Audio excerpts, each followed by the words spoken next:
পিরামিডের নিচে লুকায় আছে বিশাল এক শহর। এই নতুন আবিষ্কারটি করা হয় মার্চের 15 তারিখ 2025, এই কিছুদিন আগেই। কিন্তু পিরামিডের নিচে তো গর্তের কাজ করা হয় না, তাহলে কিভাবে খোঁজ করা হলো? ইটালি এবং স্কটল্যান্ডের রিসার্চাররা সিনথেটিক অ্যাপারচার রেডার SAR টেকনোলজির সাহায্যে এই খোঁজের ব্যাপারে কনফার্ম করেন। এই শহরের খোঁজটি পাওয়া যায় the great pyramid of geyser, 3টা পিরামিডের এই মিডল পিরামিডটায়, যেটা খুফুর ছেলে খাফরের পিরামিড। এই পিরামিডের নিচে প্রায় 2 কিলোমিটার নিচ পর্যন্ত তারা বিভিন্ন রকমের কাঠামো খুঁজে পেয়েছেন। তবে কিছু গবেষকরা এটাকে ফেক নিউজ বলে দাবি করছে। তারা বলে যে ব্যবহৃত রেডার প্রযুক্তি এত গভীরে কাঠামো শনাক্ত করতে সক্ষম নাও হতে পারে। পিরামিডের নিচে কি আসলে লুকানো কোনো শহর আছে, নাকি নিকোলা টেসলা যেমনটা ভাবতেন তেমন কোনো কিছু?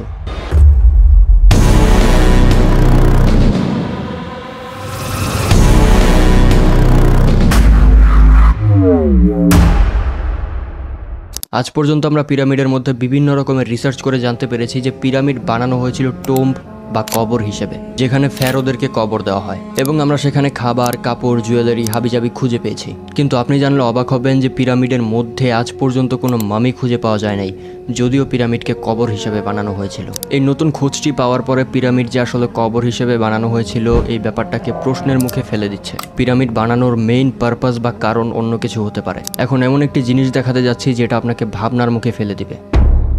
আপনি যদি গুগলে যে সার্চ করেন কোঅর্ডিনেটস অফ পিরামিডস, তাহলে এই নাম্বারটি পাবেন 29979245 নর্থ। সেম টাইমে যদি আবার সার্চ করেন স্পিড অফ লাইট, তাহলে পাবেন 29979245 মিটার্স পার সেকেন্ড। গবেষকরা যারা কোনো একটা কিছু লুকানোর চেষ্টা করছে তারা বলে এটা শুধুমাত্র একটা কোইন্সিডেন্স। কিন্তু আপনিই বলুন, এত নিখুঁত কোইন্সিডেন্স কিভাবে হয়? ধরে নিলাম এটি শুধুমাত্র একটি কোইন্সিডেন্স, কিন্তু এই ওরিয়ন বেল্টের 3টা তারার সাথে এই 3টা মেইন পিরামিড কিভাবে এত কারেক্টলি অ্যালাইন করে? ঠিক আছে, এটাও একটা কোইন্সিডেন্স, কিন্তু পিরামিডের এই 4টা কোণা নর্থ, ওয়েস্ট, সাউথ, ইস্টের দিকে কিভাবে এত কারেক্টলি পয়েন্ট করে? একসাথে এতগুলো কোইন্সিডেন্স কোনোদিন হতে দেখেছেন? অনেক বড় বড় রিসার্চাররা, সায়েন্টিস্টরা এই কোইন্সিডেন্সগুলোকে মাথায় রেখে দাবি করেন যে পিরামিডের মেইন পারপাস কখনোই কবর ছিল না। এটার মেইন পারপাস যদি কবর হতো তাহলে আজ পর্যন্ত কেন কোনো মামি খুঁজে পাওয়া যায় নাই? এটার উত্তরে অনেকে দাবি করেন যে ডাকাত দলেরা হয়তো অনেক আগে সেই মামিগুলোকে চুরি করে নিয়ে গিয়েছে। কিন্তু যেই জিনিসের কোনো প্রুফ থাকে না সেই জিনিসটাকে মানুষ কখনোই বিশ্বাস করতে চায় না। আমরা অনেক ভালো করে জানি যে এনশিয়ান ইজিপশিয়ানরা দেওয়ালে নিজেদের ব্যাপারে এটা ওটা লিখে রাখতো, কিন্তু পিরামিডের মধ্যে পিরামিড যে আসলেই কবর এই ব্যাপারে কোনো কিছুই লিখা খুঁজে পাওয়া যায় নাই। ইভেন কিং বা কুইনের চেম্বারের মধ্যেও কোনো সিঙ্গেল এভিডেন্স পাওয়া যায়নি। নিকোলা টেসলা 1902 সালে টেসলা টাওয়ার বানায়। তার আইডিয়া ছিল ইন্টারনেটের মতো সেই ইলেকট্রিসিটিকে পুরো দুনিয়ায় ওয়্যারলেসলি ছড়িয়ে দিবে। টেসলা যখন এই প্রজেক্টে কাজ করছিল তখন ইনভেস্টরদের লিস্ট থেকে তাকে ব্ল্যাক লিস্ট করে দেওয়া হয়, যার কারণে তার এই টেসলা টাওয়ার প্রজেক্টটাকে বন্ধ করতে হয়, এবং সাডেনলি নিকোলা টেসলার মৃত্যু হয়ে যায়। আর এই প্রজেক্টের ব্যাপারে যত ধরনের ইনফরমেশন আছে সবগুলো গভর্নমেন্ট দ্বারা সিজ করা হয়। কিন্তু কেন? নিকোলা টেসলা আসলে পিরামিডের উপর খুবই ইন্টারেস্টেড ছিলেন, অ্যান্ড হি বিলিভ যে পিরামিড আসলেই পাওয়ার প্ল্যান্ট ছিল, যেটার দ্বারা ওয়্যারলেসলি ইলেকট্রিসিটি পুরো দুনিয়ায় ছড়িয়ে দেওয়া হতো। এই আইডিয়াটাকে কাজে লাগিয়ে টেসলা টাওয়ারে সে কাজ করছিলেন। পিরামিডের অ্যাকচুয়াল কালার ছিল হোয়াইট। পিরামিডের উপরে যে লেয়ারটা ছিল সেটাকে বানানো হয়েছিল লাইমস্টোন দিয়ে। টাইলসের শেপে কেটে কেটে আসলে লাইমস্টোন দিয়ে পিরামিডের উপরে এই সারফেসটাকে বানানো হয়েছিল। এই লাইমস্টোন প্রপার্টির মেইন কাজ কি জানেন? এটা আসলে ইলেকট্রিসিটির ফ্লোকে বাইরে বেরিয়ে আসা থেকে আটকাতো। ঠিক সেভাবেই যেভাবে কারেন্টের তারের উপরের অংশটার রাবার অথবা প্লাস্টিক দিয়ে কোটিং করা থাকে। পিরামিডের ইন্টেরিয়ার ডিজাইনের মধ্যে ছোট ছোট চেম্বার বানানো হয়েছে, যেগুলোকে বানানো হয়েছিল বিশেষ এক ধরনের গ্রানাইট দিয়ে, যেটার নাম রোজ গ্রানাইট।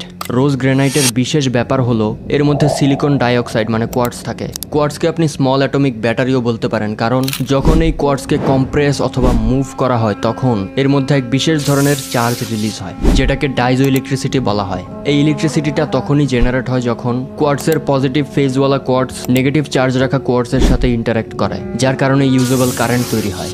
এই জিনিসটাকে আজ আমরা ফোনস, ব্যাটারি, হাবিজাবিতে ব্যবহার করি। পিরামিডের মধ্যে কিং আর কুইনের চেম্বারের মধ্যে 85% এই কোয়ার্টজওয়ালা গ্রানাইট ব্যবহার করা হয়েছে। এখন এখানে এতই কোয়ার্টজ গ্রানাইট আছে যেখানে রাইট প্রেশার অ্যাপ্লাই করলেই এই সব টানেল এবং চেম্বার এতই কারেন্ট উৎপাদন করবে যে এই পুরো পিরামিড একটি জয়েন্ট পাওয়ার প্ল্যান্ট হিসেবে কাজ করবে।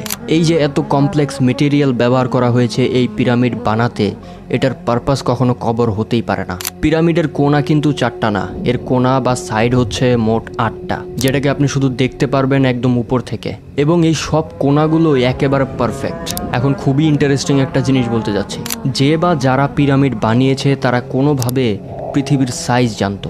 আপনি যদি পিরামিডের হাইট নেন এবং সেটাকে 43,200 দিয়ে মাল্টিপ্লাই করেন তাহলে আপনি পাবেন 3,938.658 মাইলস, যেটা 11 মাইলসের মধ্যে পড়ে পৃথিবীর পোলার রেডিয়াসে, যেটা 99.7% অ্যাকুরেট। 43,200 হলো ইকোনক্সের নাম্বার, দিন আর রাত মিলিয়ে। একটা কবরকে কখনোই এত কমপ্লিসিটি মেনটেন করে বানানো হবে না। এখন আসি রিসেন্ট ফাইন্ডিংসে।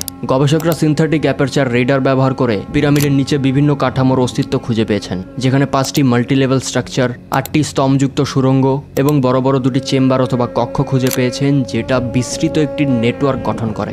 অনেক গবেষক এটাকে ফেক নিউজ বলে দাবি করছেন, কিন্তু অবাক করা বিষয় হলো এত কমপ্লিসিটি ব্যবহার করে এই পিরামিড বানানো হয়েছে, যেটা 4,500 বছর ধরে এখনো রহস্যই হয়ে আছে। থিওরি এবং হাইপোথিসিসকে সাইডে রেখে যদি সায়েন্টিফিক অ্যানালিসিসের উপরে নজর দেই, তাহলে হতে পারে পিরামিড আসলেই কোনো পাওয়ার প্ল্যান্ট ছিল, অথবা এর নিচে আসলেই কোনো শহর লুকিয়ে আছে। যখনই মানব ইতিহাসকে বদলে দেওয়ার মতো কোনো ঘটনা ঘটেছে বা কেউ করার চেষ্টা করেছে, তখনই সেই জিনিসটাকে ধামাচাপা দেওয়া হয়েছে এবং আমাদেরকে সেটাই বিশ্বাস করতে হয়েছে যেটা বিশ্বাস করতে বলা হয়েছে।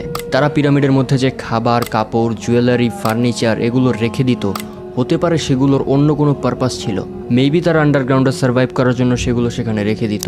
আপনার কি এখনও মনে হচ্ছে মডার্ন সায়েন্স এখানে পিরামিডকে বিল্ড করার মতো কোনো সাহস পাচ্ছে না? সেই 4,500 বছর আগে ইজিপশিয়ানরা এটাকে জাস্ট নর্মালি কবর হিসাবে বিল্ড করেছিল।